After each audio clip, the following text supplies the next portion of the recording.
I think there's so many fucking powerful people that are on those lists. There's so many powerful people that went and partied. Air quotes, partied. And how many of them went to the Diddy parties? Have you been paying attention to the trial? Oh, yeah. Do you know what the #1 job of somebody that sold their soul in Hollywood is? What? It's to act like it didn't happen. They all do the same job. The internet been on fire ever since Joe Rogan and Katt Williams dropped that wild conversation where they started talking about who might be next after Diddy's empire started falling apart. Hey, Will, yeah, the judge moments ago sentencing Sean Diddy Combs to 4 years behind bars. People been whispering for months about the chaos surrounding Diddy, from lawsuits to leaked footage, and now these two heavy hitters just poured gas on the whole situation. Katt didn't hold back one bit. He said straight up that when one big star gets caught slipping, it usually opens the door for more secrets to spill out. The judge has just sentenced Sean Diddy Combs to 4 years in prison. He was found guilty over the summer on 2 counts of transportation to engage in prostitution in connection with his ex-girlfriend Cassie Ventura and another woman, but was acquitted on more serious charges that could have sent him to prison for life. And Rogan, who's used to talking about everything from politics to conspiracies, sat there listening like he knew there was something deeper behind all this Hollywood madness. It felt like one of those moments where somebody finally says what everyone's been thinking, but nobody had the nerve to say out loud. Katt broke it down like he's been peeping the pattern for years, the way the industry protects certain people while destroying others the moment they step out of line. He said once that powerful circle turns on you, it's a wrap, no matter how rich or famous you are. And you could tell he was speaking from experience, like someone who's been in the game long enough to know what happens behind them studio doors. Joe Rogan, being the type to question everything, kept asking if there was really a system in place that keeps the wrong people quiet. Katt looked at him and basically said, "You already know." He started hinting that Diddy's fall might be just a start, and that the real storm is coming for others too. The way he spoke, it wasn't just gossip, it was like a warning. He compared it to a domino effect. Once the first piece falls, everybody else starts shaking. And so he sentenced Sean Combs to 4 years in prison. That's not as much as federal prosecutors here wanted. They wanted 11 years in prison, reminding the judge that Sean Combs has a penchant for violence and abuse. The way Diddy's empire started cracking, Katt said it's only a matter of time before the truth comes out about others who've been hiding their dirt. And when he said that, you could feel the energy in the room shift. Joe Rogan leaned in like he knew Katt wasn't talking random. He was speaking from something real. Katt mentioned how people in power always try to silence the ones who speak the truth, saying they don't care about the guy that's trying to help people. That hit different, because it made folks realize that sometimes it ain't about fame, it's about control. Was rejected by the judge, Arun Subramanian, who said it was insufficient to send the kind of message that he wanted to send, that violence against women must be met with real accountability. Hollywood, he said, got a way of protecting its favorites while sacrificing the ones who go against the grain. Every word came out sharp, like he'd been holding it in for years and finally decided to let it out for the world to hear. He even made comparisons to how famous inventors and thinkers got pushed out of history when they threatened the system, dropping names like Nikola Tesla to prove his point. That's when the convo got deeper. No longer about Diddy alone, but about how powerful people move in silence while pretending to be clean in public. It's about in those years how they were in a public relationship. And she says she came to know a completely different person. She says that Diddy motivated her. He believed in her. He helped her grow both professionally and personally. And she says that she's writing this letter because she believes it's important to the court to know the side of Diddy that isn't always seen or spoken about.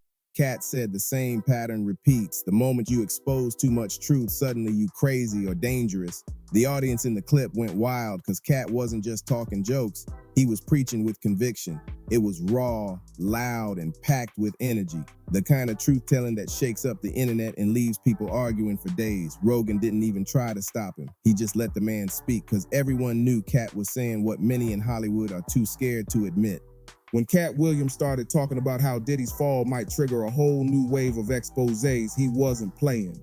He hinted that what's going down right now is only the tip of the iceberg, that more celebrities are about to get dragged into the spotlight for things they've been hiding for years. You could hear it in his tone. He wasn't just guessing, he was speaking like a man who's seen the receipts. Well, how do you fully escape it though? Like your name, for example, was mentioned in the Diddy case. Which was the most ridiculous thing ever. Because you barely know This is the right? most ridiculous thing ever. But again, welcome to celebrity. Welcome to my world. And Joe Rogan, who's known for poking holes in every theory that comes across his table, didn't even try to argue. He just nodded and asked the type of questions that made Katt go even deeper.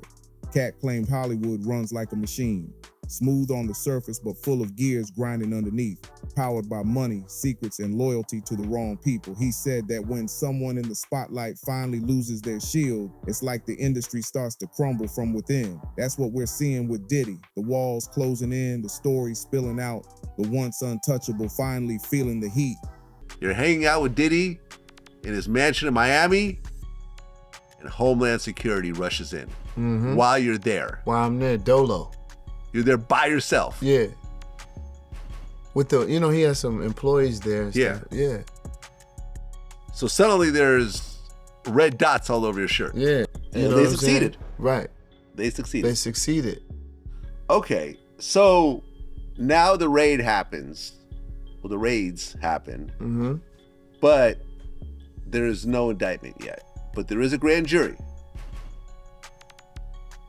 Did you talk to Puff when he realized there's a grand jury and that things might be coming down the line? But Katt said this isn't new. He mentioned that the same energy surrounded other big names before, from actors to music moguls. And every time the media only tells half the story. He made it clear that once you stop playing the industry's game, they'll try to erase you completely. Rogan looked shocked, but you could tell he believed it too. He's seen what happens when someone goes against the grain in Hollywood or the media world. It's always the same. One headline turns into 10 and soon the internet's calling for blood. Tell me something. When you have a peanut butter jelly sandwich, if it's just peanut butter, it's just peanut butter. If it's just jelly, it's jelly. When you put it together, it becomes a peanut butter and jelly sandwich, and the taste is undeniable.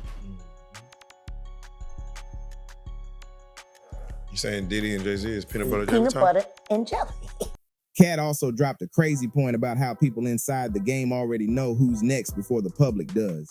He said there's always whispers floating around, rumors about who's under investigation, who's losing protection, who's about to be exposed. It's like a circle of silence that everyone's scared to break, because they know once you start talking, you become a target too. He told Rogan, they control who gets to fall and who gets to shine. That one line hit like thunder, man. It made sense though.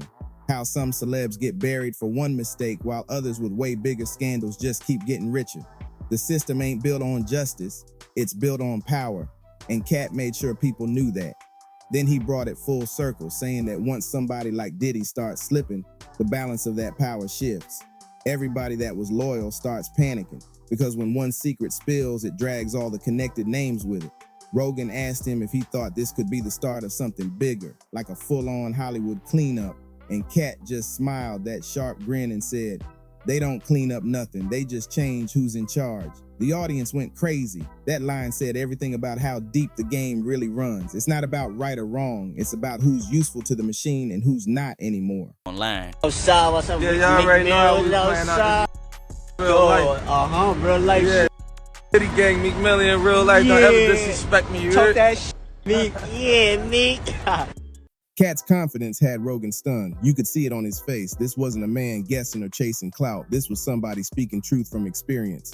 Every time Katt opened his mouth, you could tell he'd been holding these stories in for years. And the craziest part, he didn't name drop too much. He kept it vague, letting the audience fill in the blanks themselves. That's what made it even more powerful. When you don't say the names, but everybody already knows who you're talking about. Rogan laughed nervously a few times like he didn't want to get caught up in the crossfire, but he kept the convo going because he knew this was viral gold. You can't cut off a man dropping that much truth, especially when the world's already watching for the next scandal to explode. As the convo kept heating up, Katt Williams started connecting the dots in a way that made people's jaws drop. He said straight out that Diddy's downfall is just the warm-up. The real wave hasn't even started yet. He warned that there's a list of names floating around in private circles, and some of the folks on that list are the same ones who've been acting like the untouchable for decades. Katt called it Hollywood karma, saying that when you live off secrets and manipulation, the truth eventually comes knocking, and it don't knock softly. Joe Rogan couldn't hide his surprise. He leaned forward like he couldn't believe how bold Katt was getting. But Katt wasn't playing safe. He doubled down, saying that fame and fortune can't protect you forever when the skeletons start climbing out the closet. He started talking about how this industry moves in silence. The real power don't sit in front of cameras, they sit behind them. Those are the ones who control careers, shape public opinion, and decide who gets canceled or crowned. Katt said a lot of people don't understand how deep that control goes. He described it like an invisible hand that keeps certain names out the headlines while feeding others to the wolves. That's why he said when someone like Diddy starts to crumble, the ones pulling strings behind the scenes start panicking too, because they know their web of power is unraveling right along with him. He said, "You can't keep playing the game dirty and expect it not to catch up to you someday." The crowd in that studio felt it. That line echoed like a warning shot across Hollywood. Joe Rogan, who usually plays the skeptic, stayed mostly quiet this time, like even he didn't want to interrupt that energy. Katt kept going, saying that a lot of celebs built their whole brand off lies, and now the mask is starting to slip. He hinted that some of these stars who act innocent in public been doing grimy stuff behind the scenes for years, and the only reason they haven't been exposed yet is because they got powerful friends protecting them. But that protection's starting to fade, and once the public smells blood, it's over. Katt's words were heavy. He wasn't calling people out just for clout. He was speaking like someone trying to warn others before it's too late. He said the industry got a pattern. Once they done with you, they let the world tear you apart, then pretend like they never knew you. Cold but true. The craziest part of that whole talk was how calm Katt stayed while dropping all them bombs.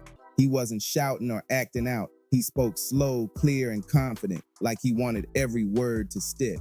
Rogan tried to spin it back toward a general talk about fame, but Katt brought it right back to accountability, saying Hollywood been sweeping too much dirt under the rug for too long.